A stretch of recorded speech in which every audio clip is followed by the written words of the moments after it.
Callaway Turner. And I'm Preston Shoemaker. Thanks for joining us for this Center County Report election special.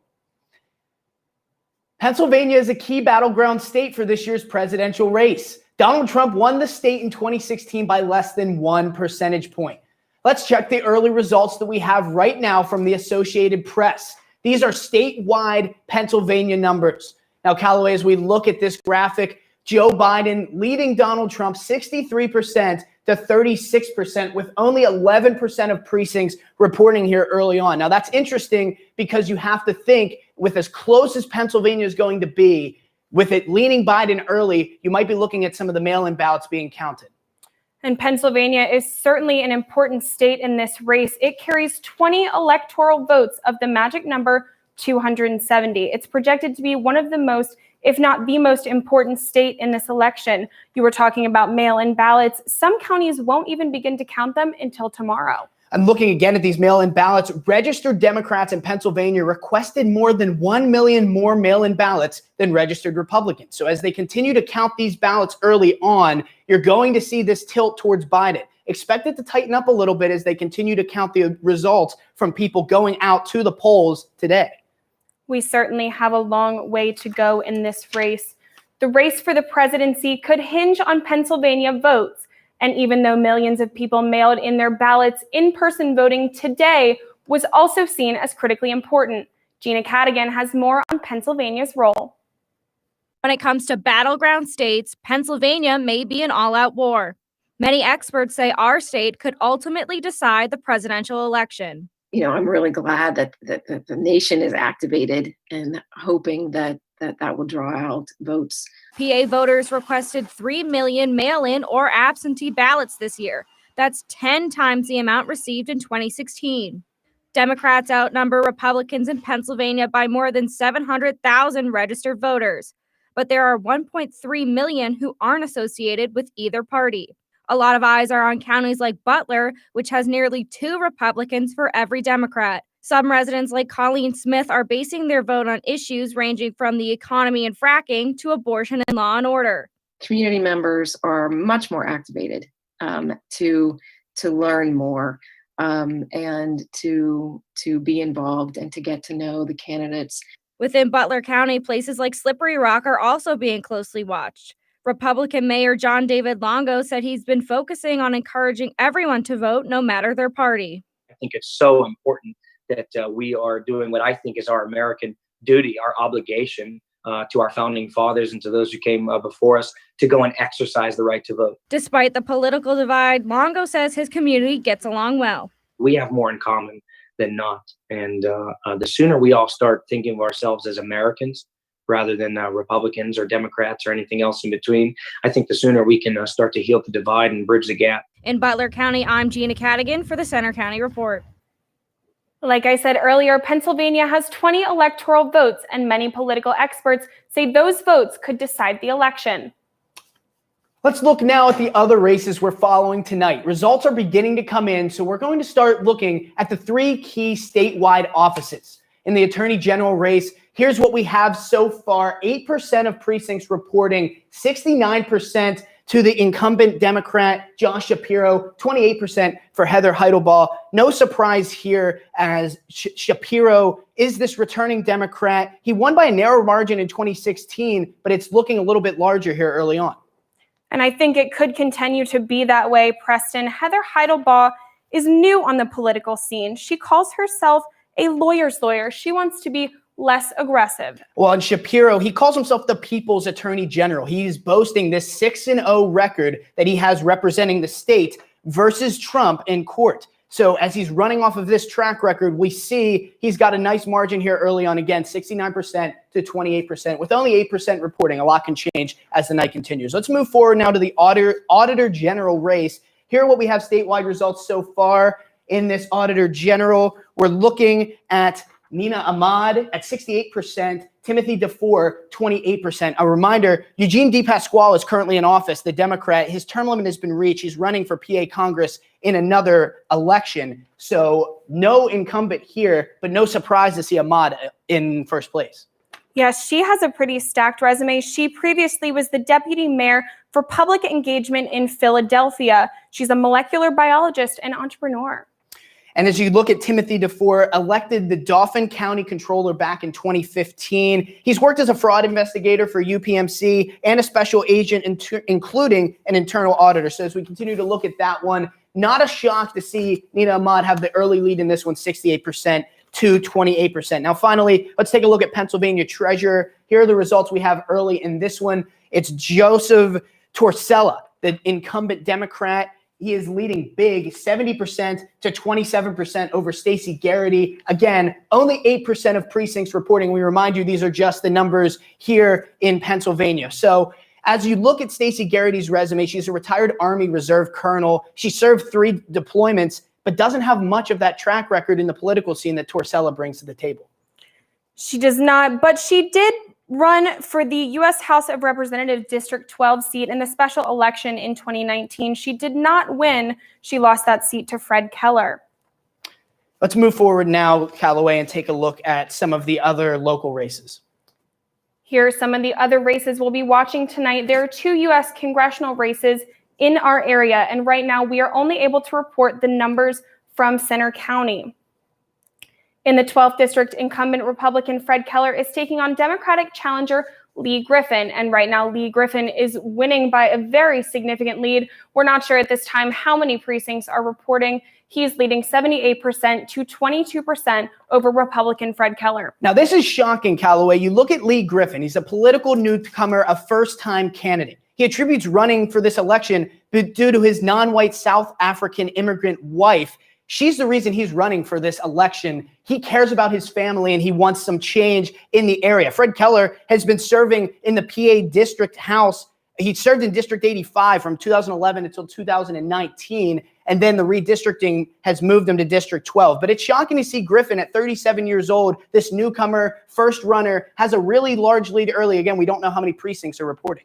This is especially interesting considering that he won by such a large margin. He defeated Democrat Mark Friedenberg by 68% to 31% in that special election. I would say it's also worth noting this is the biggest congressional district in the state by square mileage. So just something to keep an eye on as we continue throughout the night to see if Keller's numbers tighten that gap at all or if Griffin's going to walk away with a landslide victory. We'll keep an eye on that one. On to the 15th congressional district, longtime Republican incumbent Glenn G.T. Thompson is being challenged by Democrat Robert Williams. And right now, Glenn Thompson is trailing Democrat Williams by several percentage points. Williams leads 68%.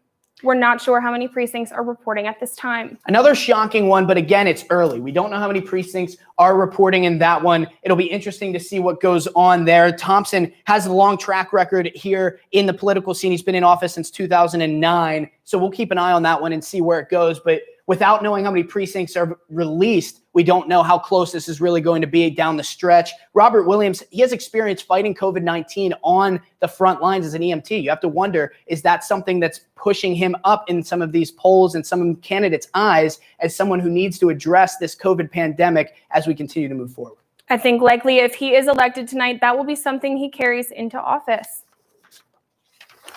Let's continue now. Turn to the State General Assembly. We'll start in the 81st Legislative District. The incumbent is Republican Rich Irvin. He's going up against Democrat Ian Kidd, and Irvin is trailing early. Again, no idea how many precincts are being reported. 75% for Ian Kidd, 33% for Rich Irvin. And you can say it's a pun, you can say it's not, but Ian Kidd is the youngest person to represent Center County running in this election currently.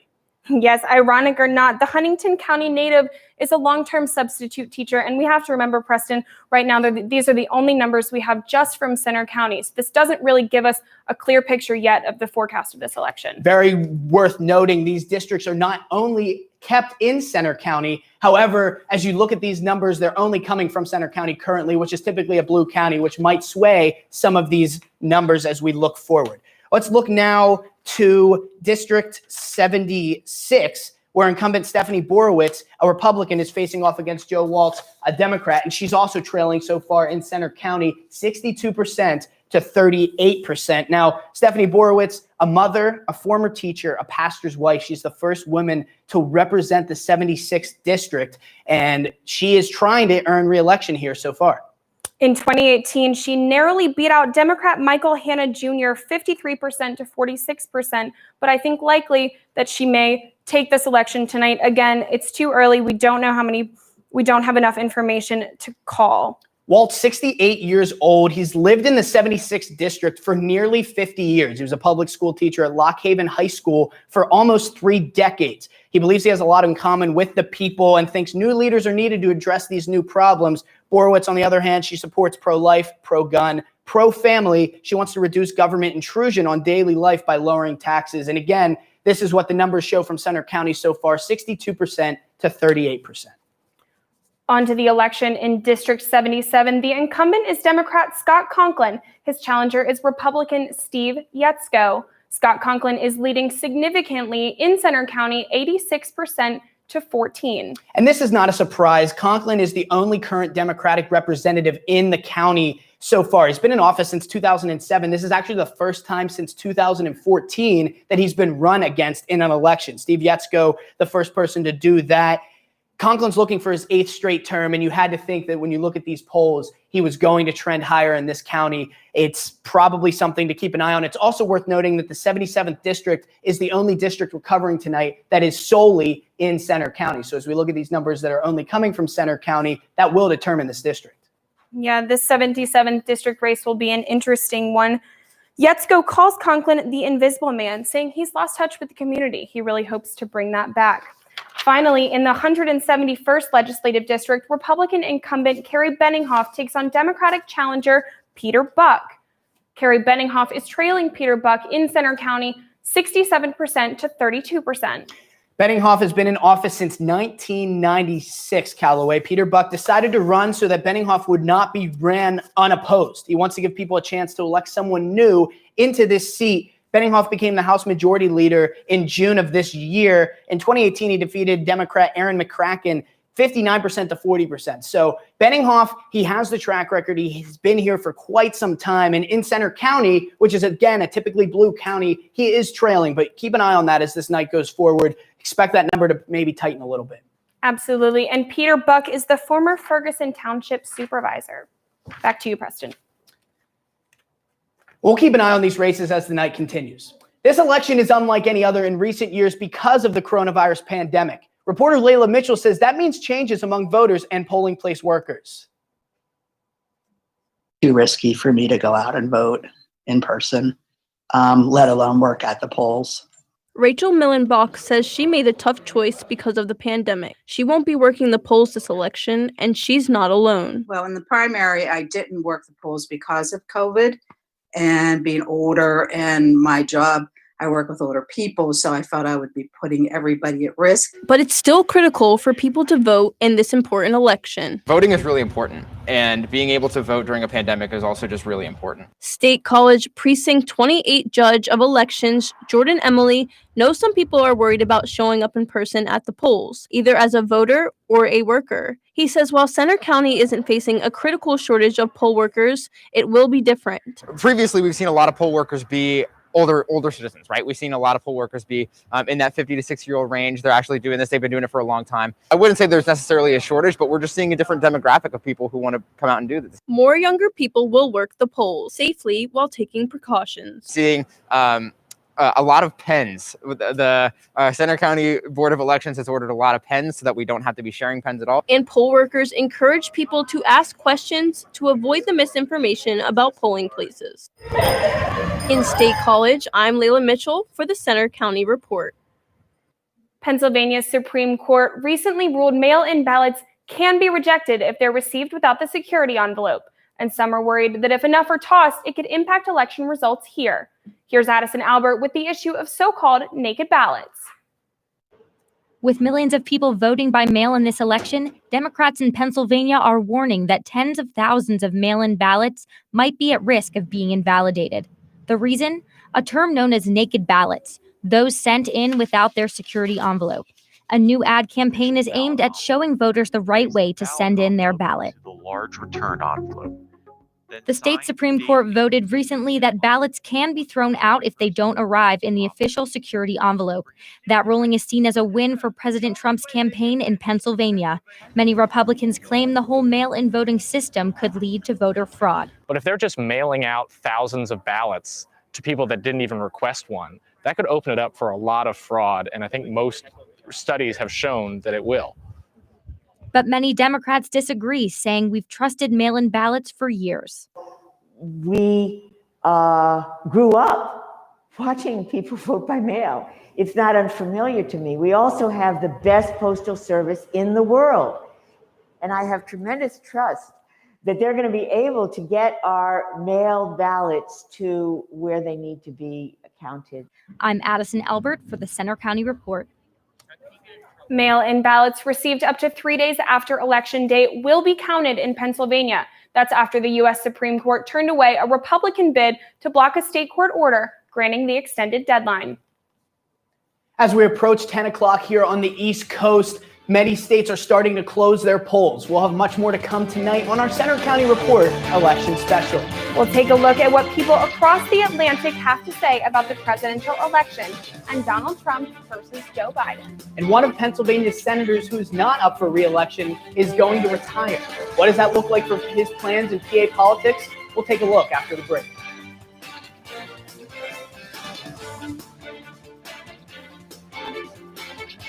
I'm kind of new here, but I've noticed a trend. My human does this funny thing where she goes around and gets all my toys, and then she hides them in that basket by the door. But it's always the same basket, and it's always in the same place. And then she acts so surprised when I find them, but, she's putting them in the same basket again. It's like, hello, that's where you put it last time. You were the worst at hide and go seek.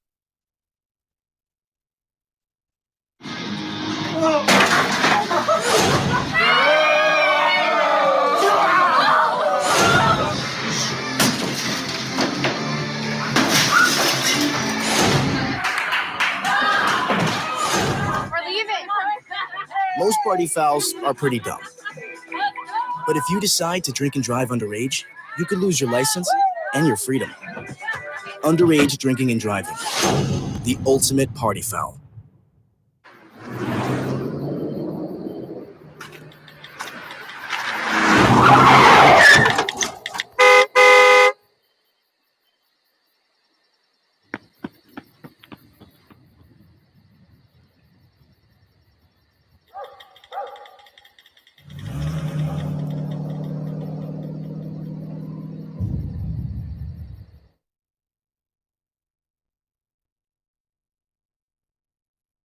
You're doing great. We're gonna try this again, okay? Okay. Wheels, pedals, handlebar, brakes. Sit up straight, keep your weight in the center, keep your eyes on the road, hands on the grips, button the seat. If we feel ourselves falling, what do? Just keep pedaling. Good girl. Now remember, it's all about balance and steering. Steer with your hands, steer with your body. Steer into the corners and you stay out of trouble. And the bell's your buddy, so go ahead and ding that. All right, you ready? Here we go. Pedal, honey, pedal. There you go, you're a bike rider.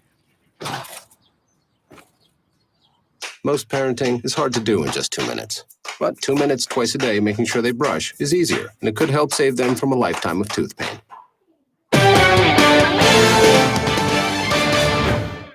The world is watching today's U.S. election, but what are people in other countries thinking? Chanel Porter talked with journalism students in Italy to get their perspective. On one side, you have, for example, Donald Trump, and on the other side, you have Joe Biden. What if you are super against the idea of Donald Trump, but you do not like Joe Biden? What if? The world is watching America's election, and in places like Italy, they're seeing how the media, the voters, and the candidates themselves are divided. Trump is depicted as negating the problem of coronavirus, and Biden is the one depicted as the one who is caring about, let's say, health situation about coronavirus. Trump is a danger for the civil rights, but I think he is also much more better than Biden in terms of foreign policy. These journalism students in Italy believe many European countries provide more choice. In most of European countries and also in Italy, we have a lot of parties and candidates who run for the general elections. And this means more choice, more different personality who can represent my vision. From the point of view of a person who voted 6-7 times in my life for various things, and I never voted the same thing. Coronavirus dominates their news, just like ours. The media is overwhelmed by coronavirus. 8 months in this thing that every day, like #1 news. They believe Italy will be affected by the U.S. outcome. Yes, politics affect my country, most of all in terms of economics and foreign policy decisions. And like American voters, they wait for the results. Right newspapers say that Trump has still the chance to win. Left and institutional media say that Trump is doomed and Biden is going to win. I'm Chanel Porter for the Center County Report. We also talked with a university professor in Scotland to get his view from that part of Europe. Grace Bradley reports. This year has exposed America's bitter political divide as we get closer to the presidential election. The fight between an outspoken president and a challenger who spent decades in Washington's political establishment has many Americans fired up for Election Day. Michael Higgins is a professor at the University of Strathclyde in Glasgow, Scotland. I talked with him about how people in Scotland see the U.S. election. It's an election in which the style of Joe Biden is up against the style of Donald Trump. And there seems to be comparatively little discussion when we compare it with recent elections, with the policies and with the sorts of America that would emerge, after. Higgins says the Scottish media has portrayed the election as very unconventional and driven more by the personalities of the candidates. Personality politics is no longer trivial. The personality has become the political message that, the personality of Donald Trump will dominate America over the next 4 years, or the personality of Joe Biden will dominate America over the next 4 years. Higgins suggested something very foreign to America's political races. Get rid of political ads. He says those ads stoke fear into voters. The tone of political adverts is overwhelmingly destructive. They are not to inspire you to vote for one candidate, but to terrify you at the prospect of another. Many in Scotland see how this election is tearing apart the U.S., and Higgins says it's disappointing because many Scots view themselves as friends of America. We look on this election really as a turning point in the history of the United States. And Scotland is looking at the United States and is deeply worried. And that whatever comes out of this election, it's very important that the country is not divided. Higgins and Scotland will be watching closely as America makes its election choice. Higgins does believe the U.S. needs to unify around whoever wins the election. Pennsylvania U.S. Senator Pat Toomey announced this fall he'll retire from public office when his term ends in 2 years. Jeremy Gaines looks into what Toomey's decision means for Pennsylvania politics. Although Pennsylvania U.S. Senator Pat Toomey's term won't end until 2022, it's already crunch time for Republicans to plan how to replace one of their top allies. Toomey's decision to step down and not run for governor took some in the party by surprise. I talked with Penn State political science professor and director of the McCourtney Institute for Democracy about what Toomey's retirement means for the GOP. But if they had a bad election and they become fewer in number, they will become more Trumpian. He believes, similar to how many moderate Republicans in the House lost in 2018, the GOP senators most in danger of losing re-election this November are also moderates. And he says that may leave a smaller, more conservative group in the Senate. Toomey's decision also has larger geographic implications. There are only 2 Republican senators in the northeastern U.S., and he's one of them. The other is Susan Collins of Maine. If Susan Collins loses, which I'd call a 50-50 proposition, then there won't be any. That'll be the end of the Republican Party from probably Virginia to Maine. Toomey's retirement not only has an impact at the federal level, but here in Pennsylvania, at places like the Center County GOP office, which is right behind me. He's one of the only elected Republicans in the state, and his eventual absence could complicate conservatives' efforts to compete in statewide elections. Republicans have had a very hard time statewide in Pennsylvania over the last few years. Pat Toomey is the exception, so he would have been a strong candidate. Pennsylvania Republicans are left to search for new candidates to fill Toomey's soon-to-be vacant Senate seat and replace Tom Wolf as governor in 2022. In State College, I'm Jeremy Gaines for the Center County Report. Senator Toomey is joining with former Democrat Pennsylvania Governor Ed Rendell calling for congressional term limits. And we have more to come on tonight's Center County Report election special. Coming up after the break, we'll check on the races in our area, see if there's any update in the numbers. Stay with us.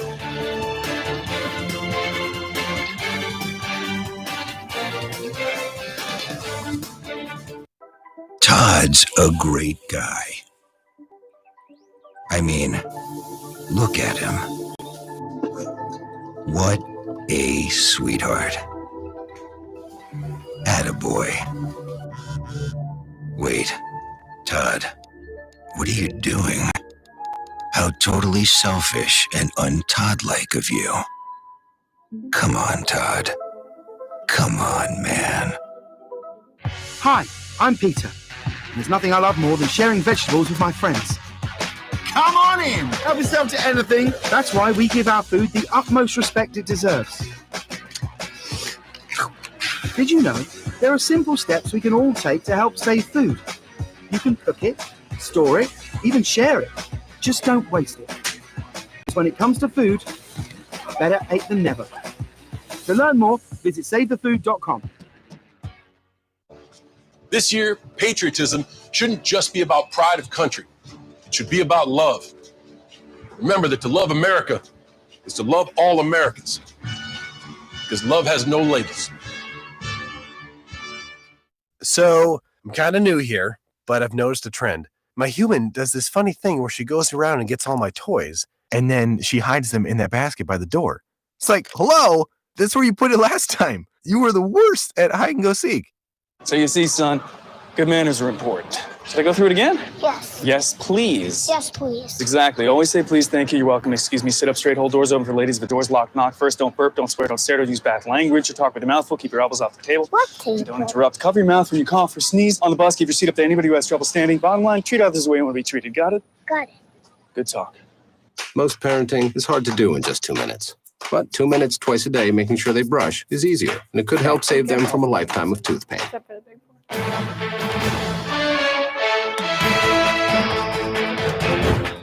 The big race everyone is watching tonight is Trump versus Biden for president.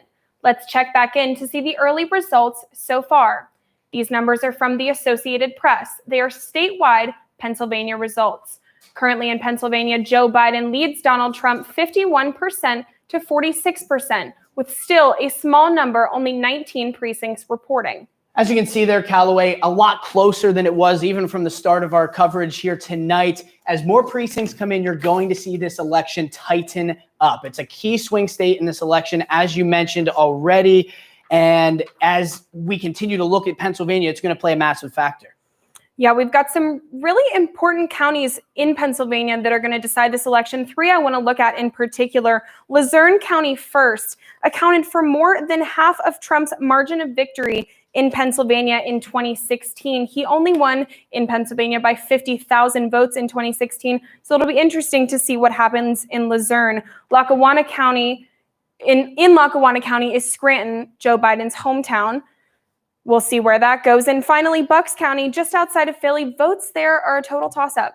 Yeah, there's a lot of counties and a lot to look at here in Pennsylvania, but I want to take a second and look beyond Pennsylvania because this election, although Pennsylvania is going to play such a crucial point, there are other key swing states that must be looked at. And I want to start with Florida. Trump's currently up by 3% in Florida. That one's getting down to the wire, and it was really razor thin close. Another one that's really close right now is Texas. It's deadlocked with about 70% reported last time we checked. So with those two states, if Biden was able to swing Texas, that would change a lot of things. But if Trump stays close on Texas, that's another close one. But you look, Joe Biden up in North Carolina, a state that Trump won in 2016. Biden up in Ohio. Ohio is down now to 0.3%. So it's going to be close. This is going to be something that we follow for quite some time. It might not be something that can be called tonight, but you look at these key swing states, they're coming out and saying Biden has won Colorado, Trump has won Alabama, but there are a lot to look at. And you look at these states,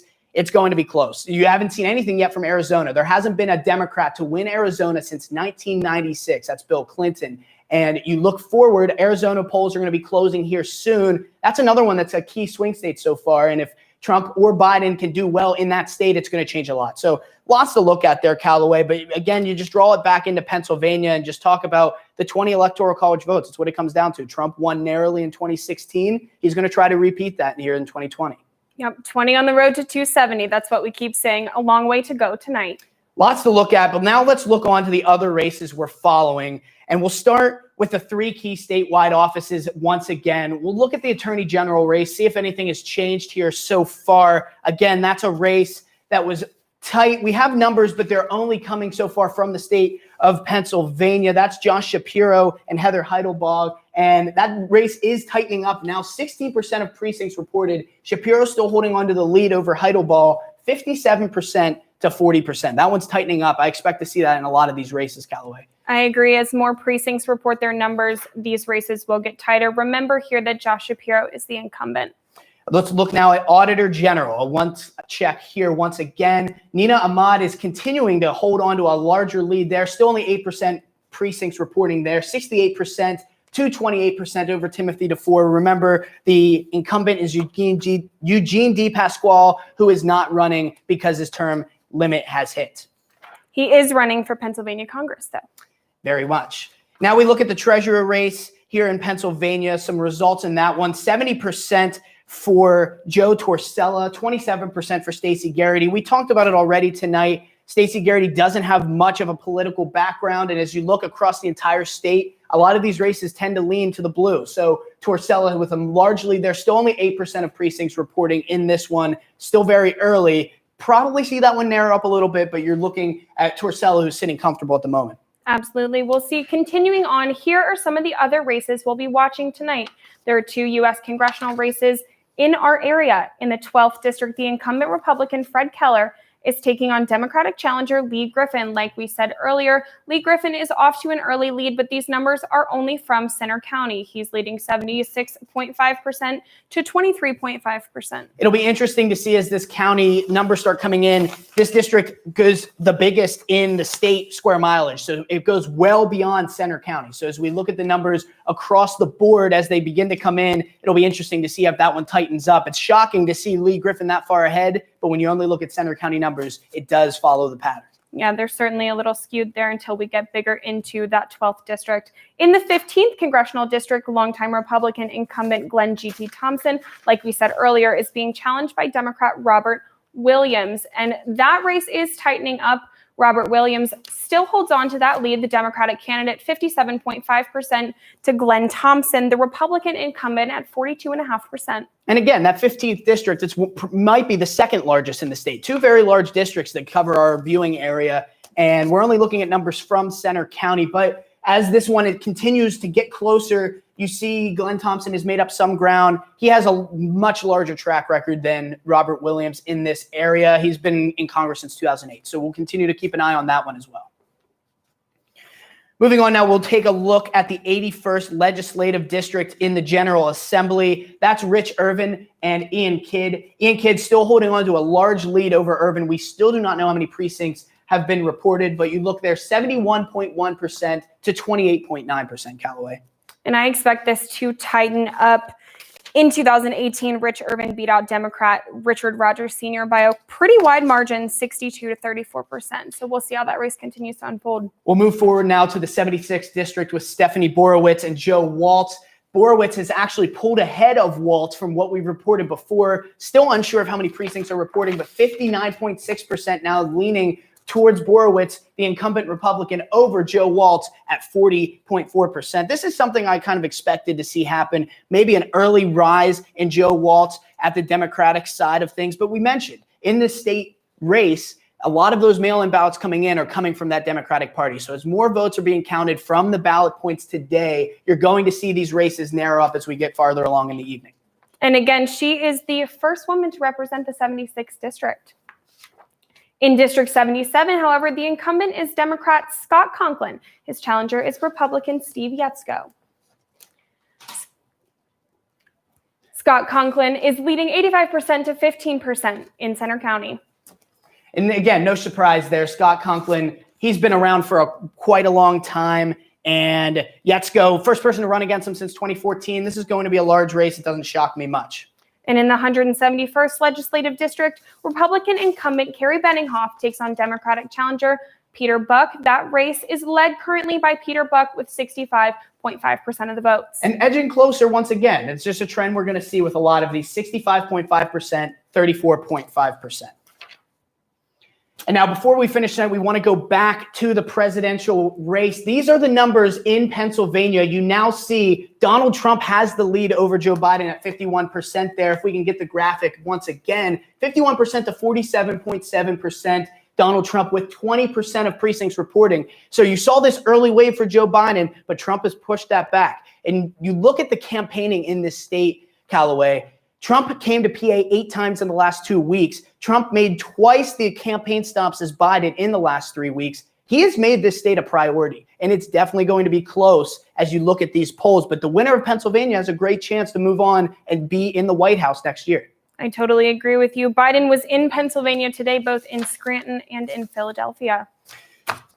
It's going to be a close one, and it might not be something that we have an answer for tonight, but you should continue to follow along on our social media. That's all for our Center County Report election update tonight. Follow along on Twitter and Facebook, including Instagram, for more information on tonight's election. And we're back with our next newscast Friday at noon. Good night.